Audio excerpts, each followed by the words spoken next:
Black power means black dignity. Just as surely as you're proud to be white, we're proud to be black. Black is beautiful, baby. It's pretty. I always say to my brothers, I say, baby, don't worry about the white chicks. We got everything from chalk to charcoal in our own race. You see? Black is beautiful. Black is beautiful. Black power means dignity. It means we're going to walk side by side with you or through you. We're going to be with dignity and integrity. We don't want any more than you have, and we're not going to accept any less than you have. That's black power.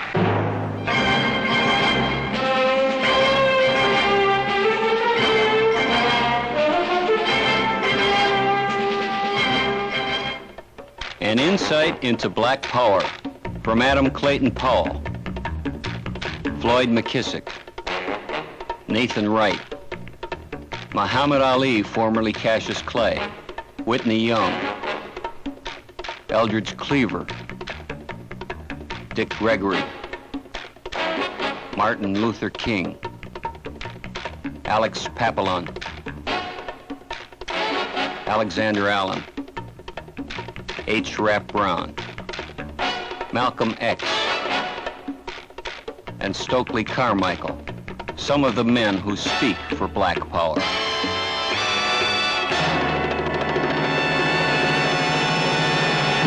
We will define black power. He will listen and recognize it. That's all. That's all. That's all. The existentialist philosophers talk about the executioner-victim relationship that is always prevalent in most of the world today, especially the non-white world, where they're fighting for their liberation. He says there are executioners and there are victims. The executioners are self-imposed. The victims begin to fight and agitate for their liberation.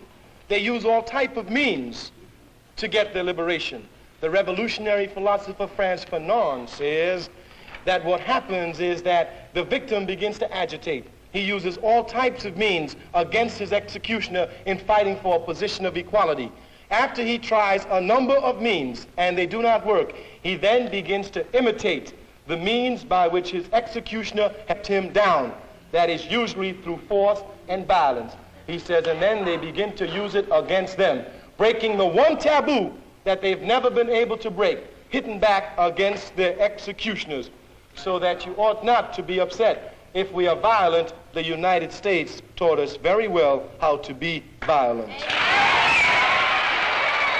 We're going to fight with our guns. We're not going to fight with looting anymore.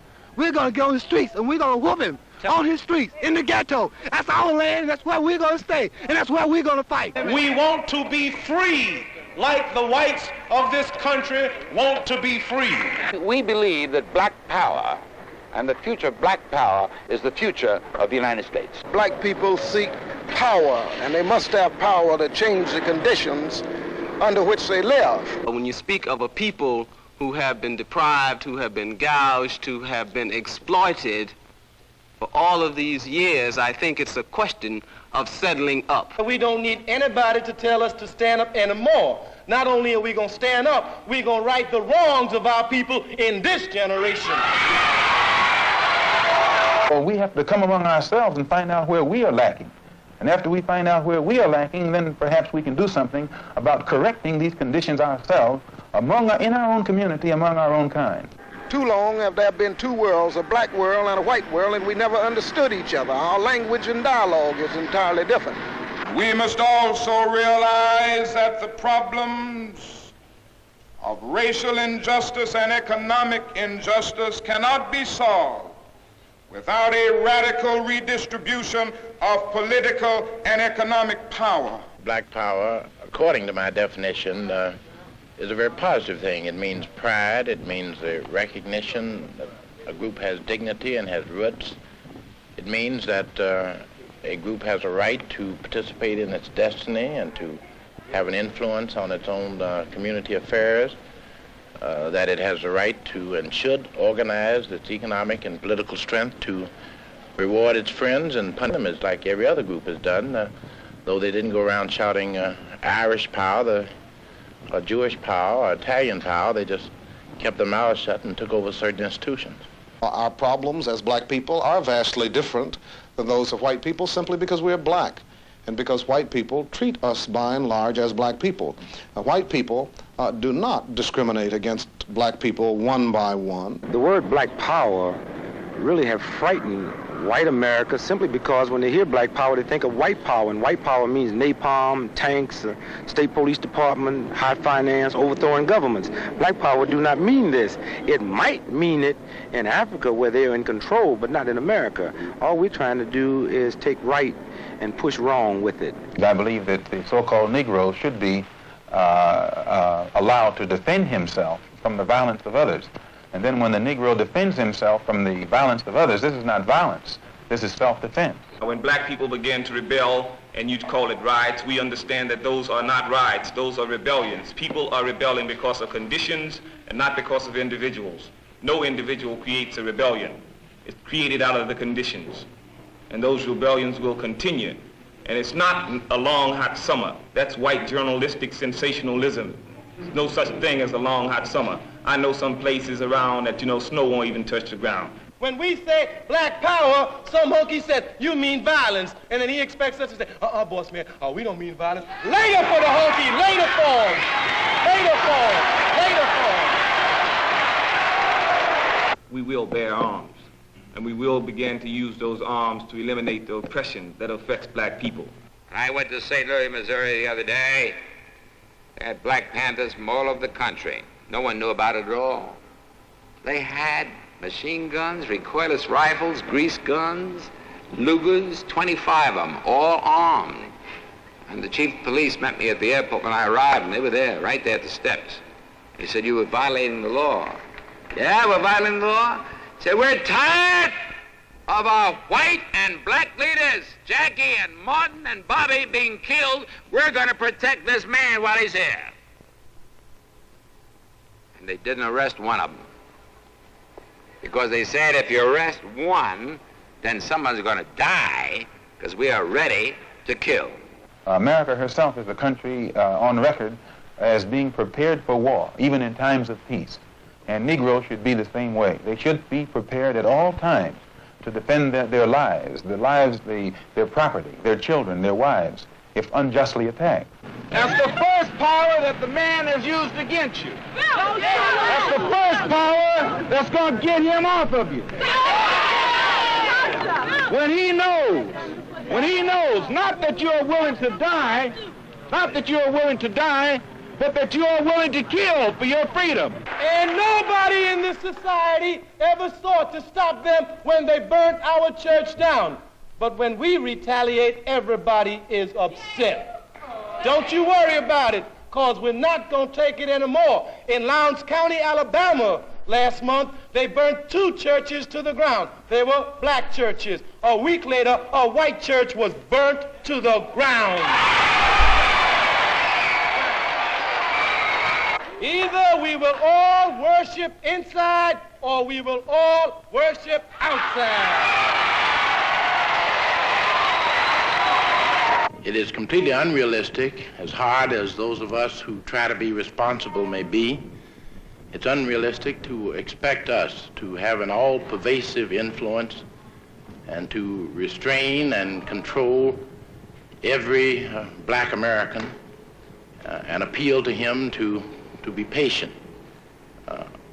any more than we feel white Americans have been successful in controlling all of the extremists among white people. It is a tragic thing that our society's results have not been tangible in the ghettos of Newark and Buffalo and the other cities around the country. I think it's a reflection on us in the civil rights movement, shall we say, or the Urban League and the other organizations that have been active over a number of years, that our results have not been great enough to make this change. I am a black man, and I am a responsible man.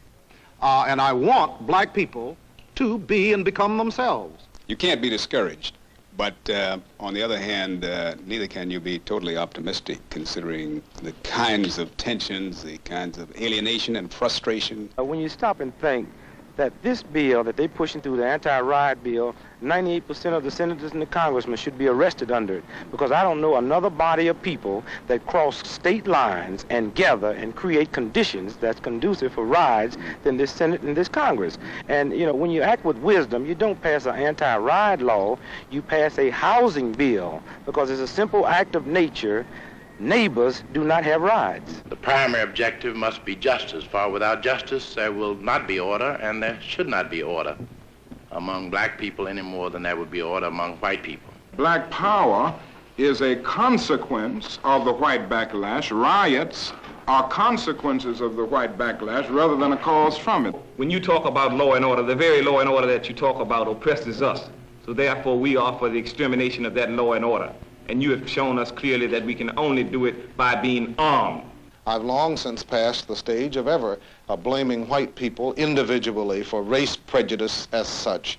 There is a certain amount of that, but our culture is fundamentally a racist culture. And black people are discriminated against as a group by white people. The assassination of the strongest black man that we've had here in North America, Malcolm X. To kill the brother because he had began to take meaningful steps towards gaining the freedom for his people. He was taking steps to internationalize the black man's struggle and to take it to the United Nations, to take it diplomatically to the other countries around the world so that meaningful pressure could be brought to bear on the United States government and to force them to let his people go. Now, they felt that by murdering Malcolm X that they would also kill his ideas. But I'm here to tell you that Malcolm X's ideas would be stronger now than they were when he was alive. Black people all across the country are beginning to know what freedom is all about, and they are beginning to express their freedoms. And if they have to carry guns during rebellions, we will carry guns during rebellions. And if we have to carry guns to make rebellions, we will carry guns to make those rebellions. And the suffering forced upon us by white America justifies our demand for a complete separation in a state or a territory of our own. The most militant black people I know are not seriously talking about a separate state or going back to Africa as much as some white people would like for them to. There will be a lot of soul searching on the part of many white people who have tried to push black power under the rug. You can't push a social change and a revolutionary idea under the rug.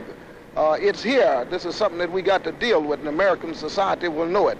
And these white folks in Washington, D.C. can't be in a position to guide the faith and destiny of the whole world and not still realize that the number one problem that creates these problems is racism. That until we go in and expose the racism and say that we're going to sit down and cure these problems. But what we're trying to do is like if you come to me and I'm a doctor and I examine you and find out you have cancer and I tell you you have a headache, I've lied to you.